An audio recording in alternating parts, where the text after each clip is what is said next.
If you understand Chinese intentions and where they're going better, you will also see the competitive pressure that will be increasing. It does not mean that this has to translate into conflict, but at least it will mean that everyone will have to raise their game. Welcome to Radio Davos, the podcast from the World Economic Forum that looks at the biggest challenges and how we might solve them. This week, as we prepare for the forum's annual meeting in China, we ask, what does the West get wrong about China? It's not just the whole time horizon thinking that will be different in electoral democratic systems, but it's also the question of what are you actually trying to accomplish as a nation, as a country, as a society. This analyst explains why China takes the long view on policy beyond what would be the electoral cycle in a democracy to looking decades or even centuries ahead. On the micro level, you have 5-year plans. And then on the meso level, you kind of have 100-year thinking. And then basically on the macro level, you are, by virtue of the political system and the ideology chosen, you are on a longer term trajectory towards realizing communism. And if communist China adopted some of the capitalist thinking that used to be considered Western, perhaps the West is importing some lessons from China. I think there was a framing in saying that the West has tried to change China's political economy, but then it was China's political economy that changed the West. Subscribe to Radio Davos wherever you get your podcasts, or visit wef.ch/podcasts, where you'll also find our sister programs Meet the Leader and Agenda Dialogues. I'm Robin Pomeroy at the World Economic Forum, and with this look at China's economic and geopolitical strategy. If you are in a socialist market economy, the question is, what does socialist mean? This is Radio Davos. In about a week's time, depending on when you listen to this, in the city of Dalian in China, the World Economic Forum will convene what is often known as the Asian Davos, the annual meeting of the new champions, or AMNC, like the January meeting in Davos, Switzerland. Brings together leaders from business, government, civil society, international organisations, as well as entrepreneurs, innovators and academics to talk about some of the world's biggest challenges, not least in this case, global cooperation and economic growth. You can follow the action from Dalian on the forum's website. Ahead of that, my colleague John Letzing wanted to talk to a China expert to find out what are the common misunderstandings about that country of 1.4 billion people, which is a huge part of the global economy. John's expert is Marcus Hermann Chen, who is Swiss and Chinese and co-founded the China Macro Group, which advises companies and investors about China. John started by asking Marcus why many people and organisations outside China fail to really understand it. I would argue first, language barrier. We focus on the primary sources because we think we can better keep track of the different notions that are being used. Just to give you one example, a very important notion that we're looking at is how China is speaking about self-reliance, 自立自强.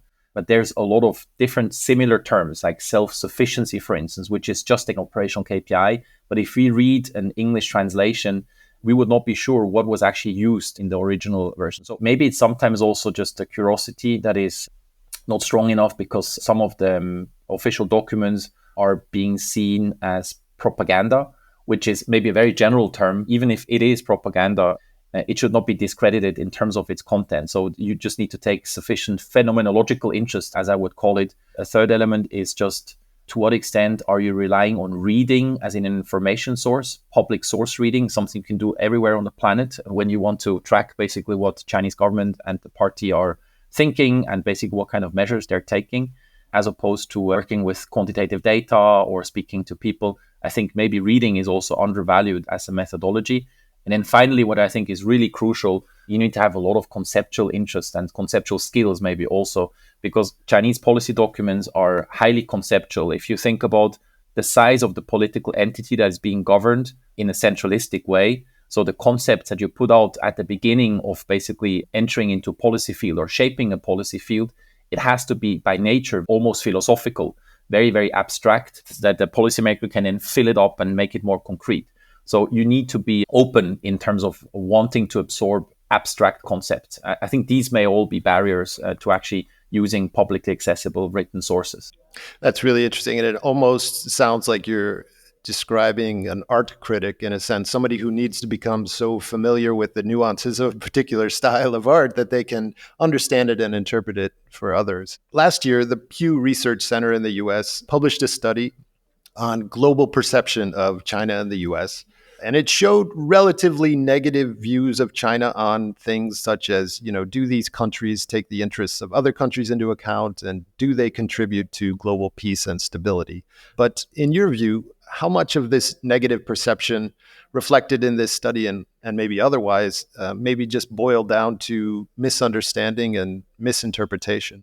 Well, maybe first of all, I would be surprised if you say it's global perception among countries. So I don't know the exact sample, but I would be surprised if the negative perception is not at least roughly balanced of US and China. To give one example, a recent survey conducted in ASEAN by the ISEAS Institute, National University of Singapore, or one of the two Singaporean main universities, it concluded that the perception has shifted in those countries, and now China is being seen as a preferred superpower in that region. But this is just one example to say that I think globally, it would be, to me at least, would be surprising if basically there's a global consensus in seeing China more negatively than the US. Fundamentally, I would be surprised if China is basically performing much worse than the US. I think it's quite clear that China is lacking soft power, especially in the West, of course, partially beyond that, to actually create positive perceptions and narratives in society of third countries beyond the stakeholders that China is directly cooperating with. On the question of whether China is taking the interests of other countries into account, I would say China's system is basically conditioned to act on interests and not ideals. Increasingly also on stories, but I think not on ideals. And if countries feel their interests are not taken into account, at least what I see with several countries is the question of whether the countries themselves take their interests sufficiently into account. That's basically how you would forge a cooperation if you are engaging with China. You need to be very clear what your own interest is and why you would engage and on what kind of terms. Let's talk a bit about specific differences in terms of timeframes. You've mentioned something that seems like a pretty crucial difference in terms of the time horizons that are being used officially in China to look ahead and plan versus what is used in places in the West. Can you maybe tell me a little bit about that difference and maybe a bit about how we might be able to explain it? I think there's multiple factors at play why China would think in longer timeframes. I think a very simple one would be where China is in terms of its development. So it sees more necessity to actually steer China's development, China's economic reforms through the so-called middle income trap as one example.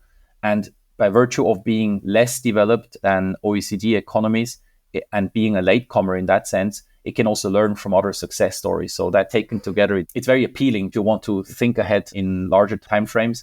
I think a second very critical enabler of this, of course, is the political system, where you have more centralization in the political system that enables this kind of planning versus if you have electoral cycles in Western liberal democracies. It's a very different starting position to actually think about long-term horizons. Maybe a last element I would mention is just it's also a practice that has very practically, the 5-year planning has been imported from the Soviet Union in 1953.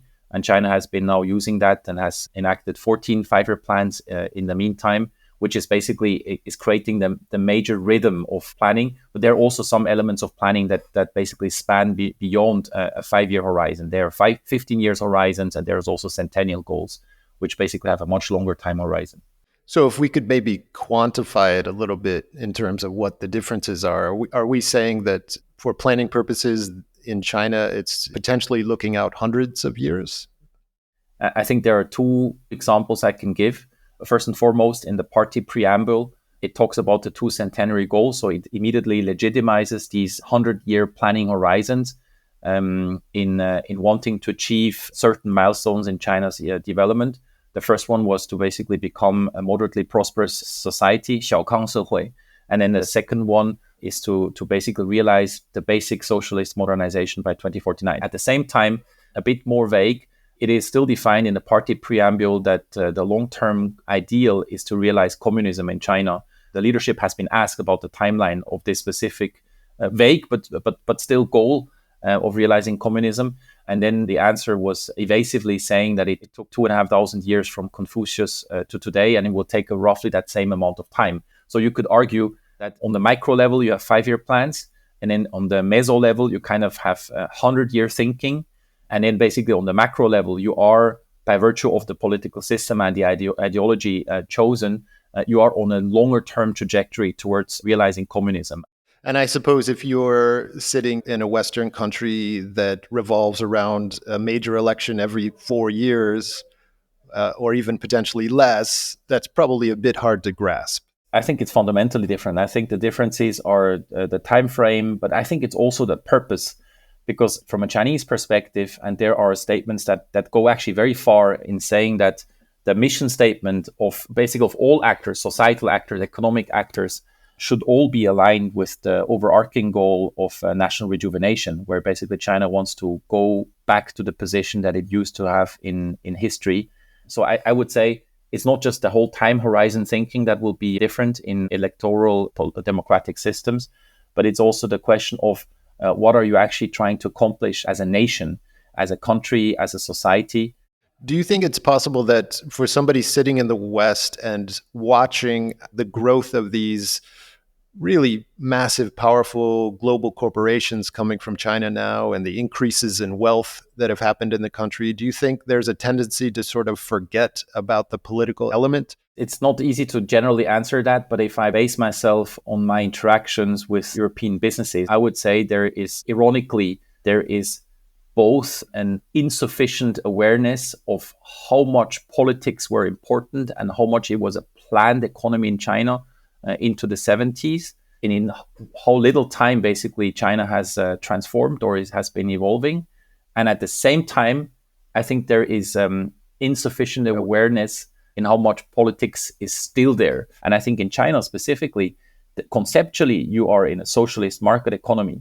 So if you are in a socialist market economy, the question is, what does socialist mean? And if socialist is a goal or a state, there are policies that ensure that or strive towards that. It would be very advisable for foreign business to exactly know what the framework conditions are, because then if you just talk about one market among your Asian markets as part of your global market through that lens, then of course it's an oversimplification. And then I think there is an underappreciation of the policy factor. I think politics sometimes don't matter so much, but the sheer formalized, publicly communicated, in execution policy is actually much more important. And I think that's something that you would just partially overlook if you just assume it's a market. And is there a fundamental difference between China and Western economies in terms of the view of the importance of individual entrepreneurs? People who maybe in the West might be seen as heroes in a sense. And if so, why is that maybe important to keep in mind? If I take the policy perspective, I would say the formal policy perspective is to say that the public capital, state capital, the public sector, state-owned enterprises, they are the leading force in the economy. I think from a socialist market economy perspective, there are concerns about private capital. Private capital may not be contributing enough to the national strategic objectives. They may be too profit-seeking. They may not be sufficiently a model in terms of patriotism and giving back. So these are all verbal quotes from leadership engagement with private sector.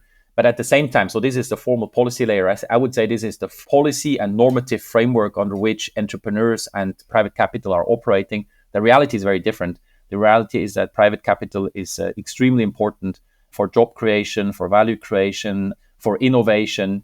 And I think one of the main struggles right now in the Chinese economy is the fact that the number of people who are willing to create companies and build companies is stagnating. And this is a key KPI that industrial policymakers are watching, whether it's actually happening or not.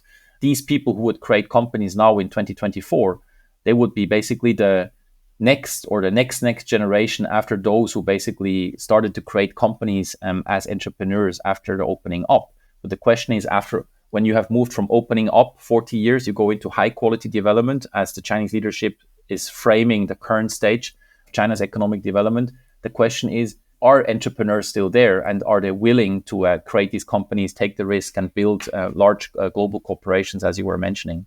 It seems like odds are not great for any sort of official policy change to address what you're describing in terms of addressing the importance of these individual entrepreneurs for the economy. So I think the party and the government wants to make sure that basically private capital is operating under a formal policy and normative framework. But it doesn't imply directly that per se, there's no incentivization, there's no acknowledgement, there's no liberties, there's no support to let private sector basically flourish. Together with the pandemic in 2020 and then the enactment of the 14th Five-Year Plan in 2021 in March, I think that was the timing when basically policymaking shifted to, for instance, acknowledge security needs more strongly.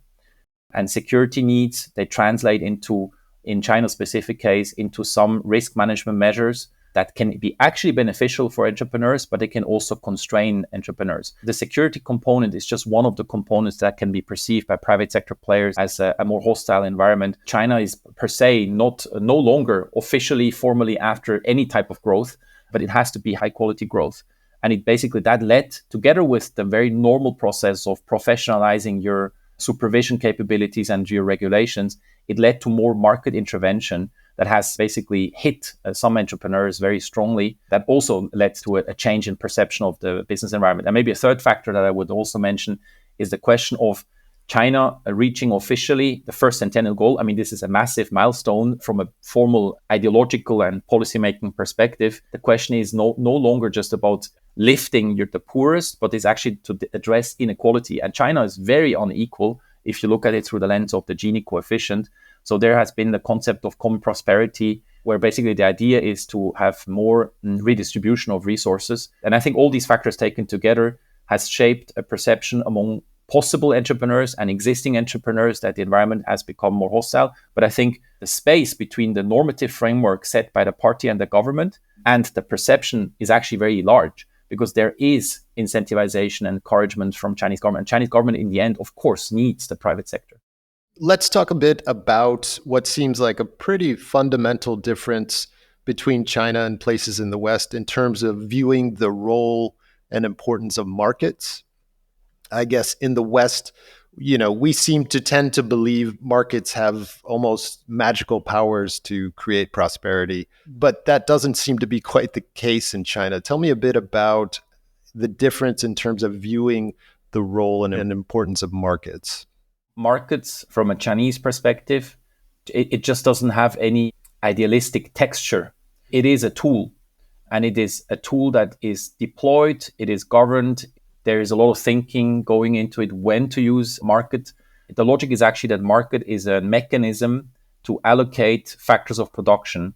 And as I said, it's not an ideology. I think Chinese policymakers would say there are limitations of market. I think it's guided by seeing markets as being sometimes inefficient, as market as being not having the ability or undermining the ability called concentrating resources on large scale efforts that are needed. That you would have if you are in a driver's seat of something that is a development project where you basically are lacking fundamental resources still, and where you have a GDP per capita of about $12,000. So basically that's how you would think about it. And you don't think markets can solve that. But also I think it's you would feel if you have markets, you will have a lack of controllability, because you're basically entrusting resource allocation to markets. I give you one example. If I take the factor of production, labor, the simple question of introducing market mechanisms would be, if you fully marketize it, it would mean that everyone in China can work in every city or every place inside China. This would most likely lead to an overwhelming of the East Coast cities, because most people would go where basically most productive resources are concentrated. And finally, I would say there is a skepticism where a dominant market mechanism can be reconciled with your social policy. In China's case, it would actually say that it would never allow markets to be so dominant. It would immediately think through the lens of what do we want to have as social outcomes, and then steer the market directly, proactively, and long-term. As an example, I was mentioning youth health. If that's a concern to you, you're not waiting until there's incidents of basically where youth are, for instance, from a gaming perspective, if they are too much engaged in gaming, as an example, and it affects youth health, you would not even entitle the market to go there, and you would intervene into the market and set regulations to govern the market. Maybe this is a related example, but I'm very interested in the concept of a Western designed stock index focused on China. So a stock index is essentially a basket of stocks which are put together designed to reflect either a broader economy or a particular aspect of an economy. And these things are put together in the West, focused on Chinese companies. However, in the relatively recent past because of certain decisions that have been made officially in China, most particularly related to the real estate sector, maybe a conscious decision there to not essentially prop up a troubled sector or at least to try to deflate what was seen as a bubble. The value in these indices really took a hit. So tell me a little bit about why that is deemed an acceptable outcome and how maybe that might be a bit tough for the average Westerner and particularly Western investor to understand. I would say the overall financialization of real economy assets, that ratio in China is very low, which means to what extent is actually real economy reflect in equities that you can actually also invest in that are tradable and that are liquid and so on. And if you look at China index right now, first of all, it's a high concentration on large companies that basically make up a lot of this, the weighting of the index. And then you will also see many of these companies have been benefiting from a monopolistic status, or they were rent seeking in the sense that Chinese government did not let other foreign players enter the market and compete with these players, and then basically became very, very big. I think that's the element of it being a Western lens into the Chinese economy, because now the question of what is the value creation going forward under so-called high quality development, I think a lot of these companies that were benefiting, they were rent-seeking or having a monopoly, they will not be the value creators into the future. So to me, the question would be, to what extent is MSCI China Index using criteria that are basically factoring in the policy factor, including anticipating market governance that will come to actually intervene into these sectors. On the real estate sector, I think everyone was in the West, in China, everyone is aware that there was a need to right-size the real estate sector. I think the question was more the timing on when to do it and how to do it. China's production of green technology, so everything from solar panels to electric cars, the sheer volume of its production has become pretty clearly an issue of concern in many places in the West. But I'm wondering is that evidence of some of these points of difference in terms of approach? The country seems to be producing for demands many years out on the horizon, and it doesn't seem to necessarily be producing in a way to keep markets happy right now. Am I reading too much into that?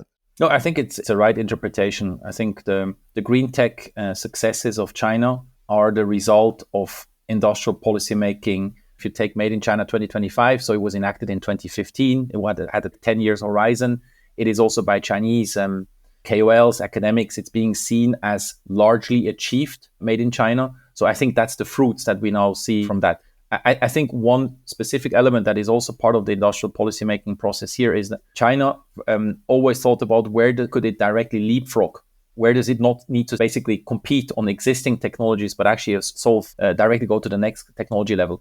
In green tech, maybe if I can add another contextual element, I think if you look at the development concepts that China has been using, if you start with Deng Xiaoping, basically he said whatever color the cat, as long as it catches mice, is fine. But it was actually under Hu Jintao, so in the 2000s, basically where he refined it and said they need a scientific outlook on development. And a large component of that was actually to think about sustainability and green. And then basically when the planning of the industrial policy making with Made in China was being done, there was a specific emphasis and a lot of clarity on the Chinese policymaker side that in the end, they need to fix decarbonization. Even if the Paris Agreement wasn't there yet, it was very clear. And if you want to fix it, you need the technology to do it, right? So basically, you better bet on green technologies. And it was very long-term planned. And they have it now at their disposal. You mentioned industrial policy. And in the West, there's a lot of talk about how we are living in a new era of industrial policy, maybe most vividly illustrated in the US by things like the Inflation Reduction Act. And so this is essentially the government saying we need to take a firmer hand in the development of domestic industries and production through incentives and otherwise. However, this is far from a new story in China. So is this, in a sense, is it sort of a validation of the Chinese model in a way? Very interesting framing. I think there was a framing in saying that the West has tried to change China's political economy, but then it was China's political economy that changed the West. You have this type of dynamic. I think one of the most important speeches from a Western representative was from Jake Sullivan when he spoke at Brookings. And he basically very explicitly said that there was an overconfidence in the market and in free trade to fix problems and to create welfare and also create security for the US and beyond. And I think since then, the Inflation Reduction Act, I think President Macron called it a conceptual revolution in how it basically changed the thinking of needing industrial policy, fixing market failures, in needing to accelerate towards basically the green transition that all the other countries are in, and also in just trying to not have a black or white view of, or an almost libertarian view normatively, to say that a state cannot contribute to basically the combination of growth and achieving other KPIs like the green transition, but the state has an active role to play in it. And I think this is something, it is a conceptual revolution to just be very practical and think about what is your toolbox that you have. Entrepreneurs are there, talents are there, capital is there, but also government is there, including regulations, setting incentives, local content requirements. And if you are more practical and then you try to fix the problems, then industrial policy is part of the solution. And in that sense, I think it is a mirroring of the Chinese model, but it's probably also mirroring of the Chinese way of problem solving, in being very practical and being a bit less strong on this normative, moralistic overlay over your toolbox, where you will limit your options if you're not just purely practical. And I guess in this same vein of what could be framed as adopting a more quote unquote Chinese model, I'm wondering about other ways in which this might be being translated around the world. One particular concept that is interesting to me is something that I guess is called the Global Civilization Initiative, which, if I understand correctly, seems to be saying essentially that no one country should be able to dictate political and economic development models for others. Is that something that is important in China, and is it misunderstood generally in the West? I think it's an interesting initiative. It's one out of several similar initiatives that China has been launching in the past years. So I would say global governance is the rules, and discourse power is the question of how are you being perceived, and whether there are biases in how you're being perceived. To give you one example, Chinese diplomacy has been trying to very consciously, as a methodology, has been trying to call out hypocritical behavior by Western countries in terms of so-called double standards. It was a term used at the 20th Party Congress in the political report. And basically, if you launch these initiatives, and for instance, the Global Civilization Initiative, and the way I understand it, it is trying to argue that different civilizations, maybe different countries, because civilization is a big term, so not everyone will see themselves as a civilization, they will have their distinct values. And it's trying to basically counterbalance a universalist or universalism centered way of looking at the global community. You could almost say, to summarize it in a very maybe silly way, it's a diversity pitch towards the global community, to say that it's actually fine if you're different.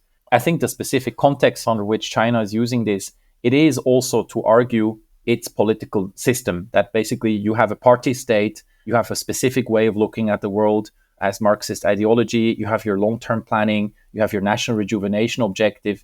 So if you're not constrained to operate in a, let's say, liberal democratic model, you make the broader pitch for diversity to actually be more inclusive of your own model. And then domestically, you can also better argue your specific political system to your domestic audiences as well.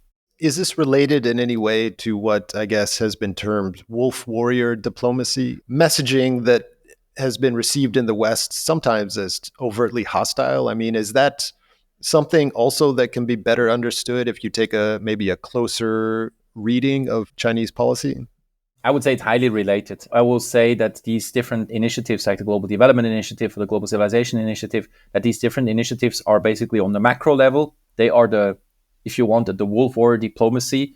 And on the micro execution level, wolf warrior diplomacy is much more an attitude. It's an attitude, let's say, fiercely, consciously defending Chinese interests. It's an attitude that basically diplomats were also asked to adopt when they portray and represent their country in international context. If you, for instance, think that the UN-centered system is not a fair system, then you need some concepts to underpin that, and then basically you execute on the individual diplomatic level to actually have the right set of talking points.